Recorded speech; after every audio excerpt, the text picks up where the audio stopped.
Continuando con la ejercitación, o continuando más bien con los aspectos teóricos de lo que sería el módulo de piezas, continuaremos con lo que sería revolución saliente.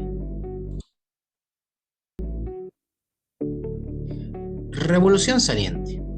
Como vemos, o generalmente veremos cuando abrimos nuestro SolidWorks y abrimos un archivo pieza, hoy hemos visto dos pestañas fundamentales. El croquis, que justamente nos habilita las herramientas para realizar nuestro sketch en 2 dimensiones, y las operaciones que iban a brindar la tridimensionalidad del objeto para justamente generar la pieza deseada.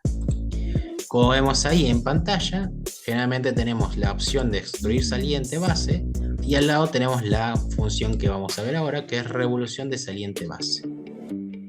¿Qué es lo que hace básicamente revolución de saliente base?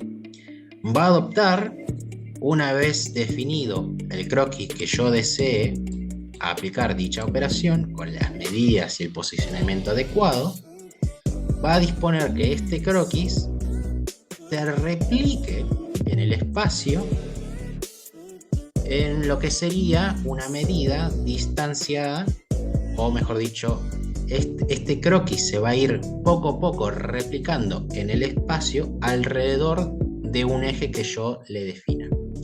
Por ejemplo, si yo le digo que dicha revolución saliente se va a aplicar para este croquis, este perfil, que parece ser un perfil en L, se va a ir replicando 360 grados alrededor de lo que sería este eje descrito por una línea constructiva. Entonces, va a realizar un cuerpo, por ejemplo, si fuera sobre lo que sería la coordenada en X, va a desarrollar un cuerpo exactamente igual a esta manera. Y esta pequeña operación se va a generar en todo el espacio en forma de 360 grados alrededor del eje que yo le he indicado. Y de esa manera lo que va a generar justamente es un sólido, una pieza como tal.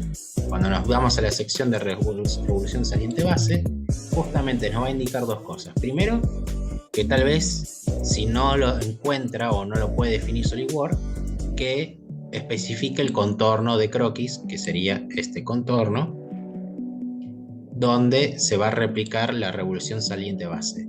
Y en primera principal, ¿cuál es el eje donde va a ir o va a realizar la revolución de 360 grados, si es que justamente yo le he expresado tal cual? De esa manera, una vez definido la línea a la cual va a ser el eje de revolución, este croquis se va a ir replicando en el espacio justamente en un giro de 360 grados alrededor del eje que yo le indiqué.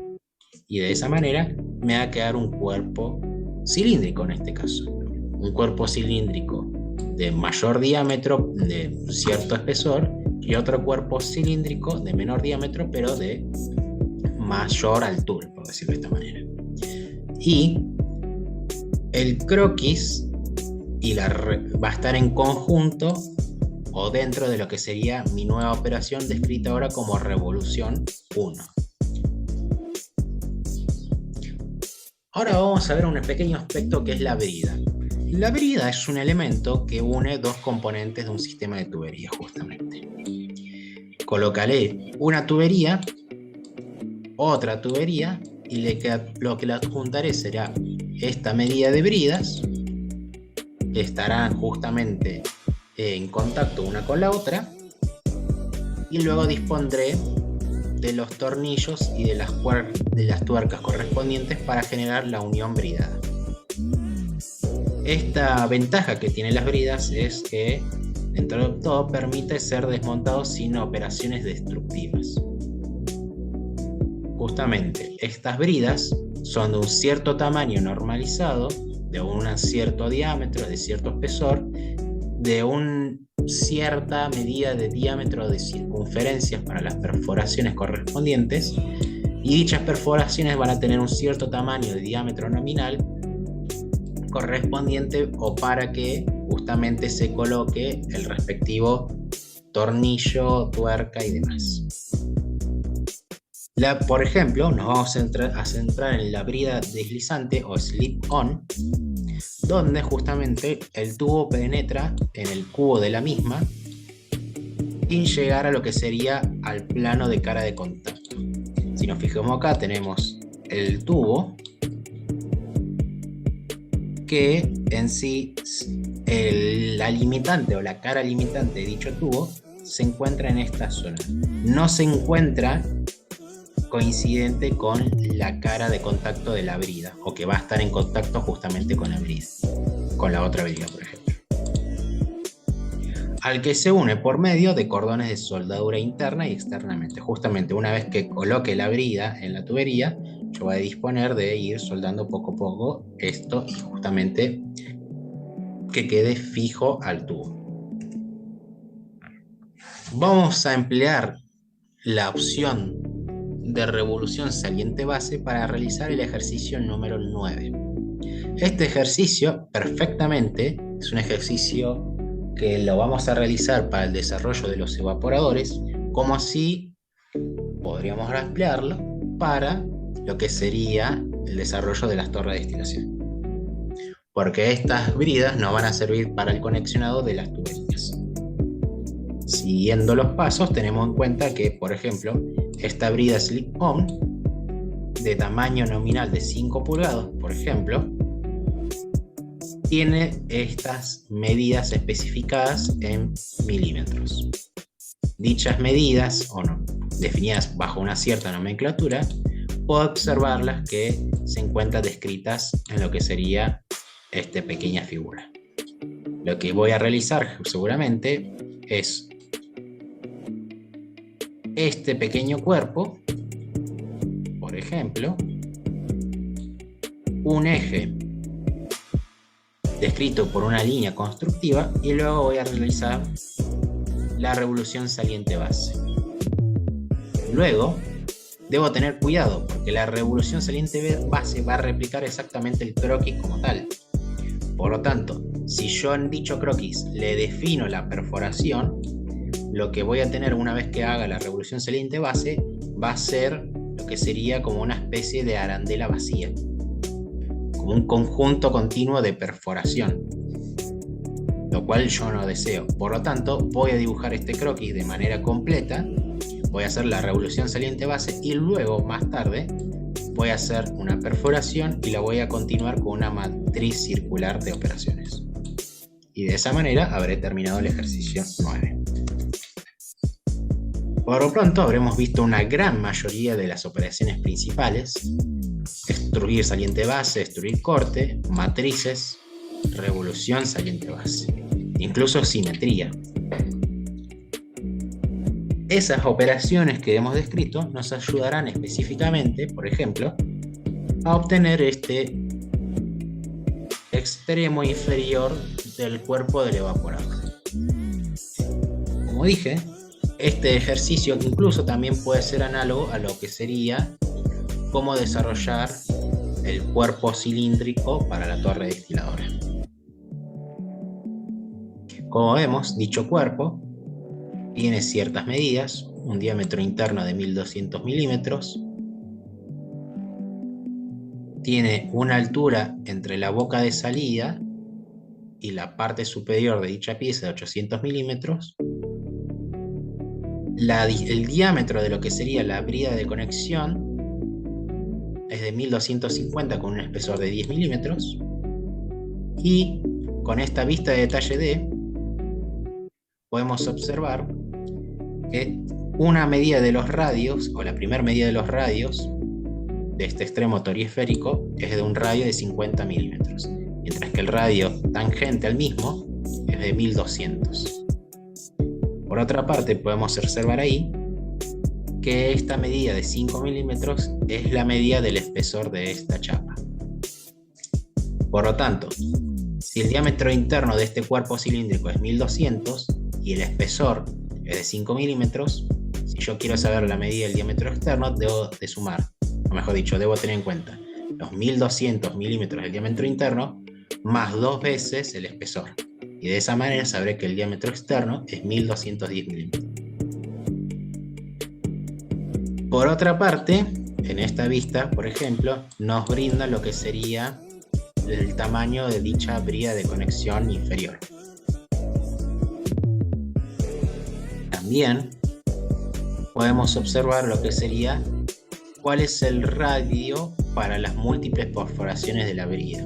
Para colocar las múltiples perforaciones de la brida, el cual, si nos vamos a esta parte, nos indica que dichas perforaciones son de un tamaño de diámetro de 10 milímetros y se repiten a lo largo de ese cuerpo cilíndrico 15 veces.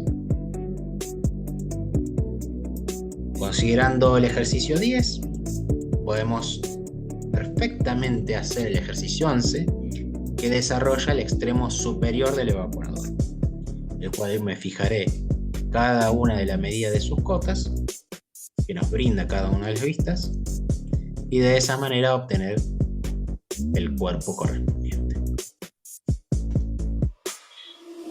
El ejercicio número 12 es un ejercicio para practicar lo que sería una de las matrices, o mejor dicho, una de las operaciones muy importantes para desarrollar principalmente los baffles, las placas tubulares y lo que sería los platos teóricos, o mejor dicho, los platos de la torre de destilación. Esa operación se denomina patrón de rayado y se encuentra en la opción de matriz lineal cuando me voy al menú desplegable, y encontraremos justamente la anteúltima opción, que es patrón de rayado como tal. Lo que hace es, teniendo en cuenta ya de por sí una operación de destruir corte, la replica como tal en todo el cuerpo que yo disponga. Y le puedo definir lo que sería, si esa réplica de perforaciones se dispondrá en un cierto tipo de arreglo, cuadrado, triangular, de esta manera, por ejemplo, y de qué tan distanciados están las perforaciones una de la otra, o qué tanta distancia hay entre la última fila o columna de las perforaciones con respecto a la arista del cuerpo. Por ejemplo, acá vemos que esto se trata de una chapa cuadrada de 1000 milímetros, de un espesor de 10 milímetros, en el cual, en el centro de la misma, se realizó una perforación de 25 milímetros de diámetro, y luego se realizó una operación de patrón de rayado para replicar la misma en este tipo de arreglo, con múltiples perforaciones distanciadas a 100 milímetros, hasta cumplir una distancia máxima hasta las aristas externas de 10 milímetros. Y generando dicha pieza, podremos observar que el peso, si me voy a las propiedades físicas, en la pestaña calcular, opción propiedades físicas, podemos obtener la medida del peso, que es equivalente a casi 10 kilos. Líneas de partición. Estas se encuentran en la pestaña de operaciones, se encuentran en la opción al lado de geometría de referencia, en curvas, y justamente la primera opción a destacar es la línea de partición. Lo que hace es, ya teniendo un croquis definido, lo proyecta, dicho croquis, o puede proyectar incluso un sólido, una superficie, sobre otra superficie que yo le indique. Lo que hace es dividir una cara seleccionada en múltiples caras separadas. Eso cobrará más sentido, más detalle a la hora del práctico, porque justamente esta línea de partición, además de seleccionar, lo que debo hacer es seleccionar el croquis previamente hecho y la cara donde voy a realizar dicha línea de partición, y nos va a servir específicamente para lo que sería el ejercicio 13, donde tengo un baffle perforado para que disponga en el centro el tubo de 300 milímetros de diámetro. Justamente dicho baffle va a estar cortado a 300 milímetros para que albergue el tubo. Va a poseer en dicha zona central una línea de partición que es justamente complementada por lo que sería este croquis pentágono, o mejor dicho hexágono, para así desarrollar mi operación de corte en esas medidas, justamente en una medida de 25.4, o sea, 1 pulgada de diámetro, que esté distanciada a 200 milímetros con respecto al centro, y vemos ahí que dicha perforación se ve replicada en un cierto patrón por toda esta cara, donde justamente debo tener en cuenta que dichas perforaciones están con estas medidas, la cual voy a especificar en patrón rayado. La medida del bafle perforado dispone de un arreglo triangular con 10 milímetros de espesor y un diámetro de 1190 milímetros. El material a emplear es 316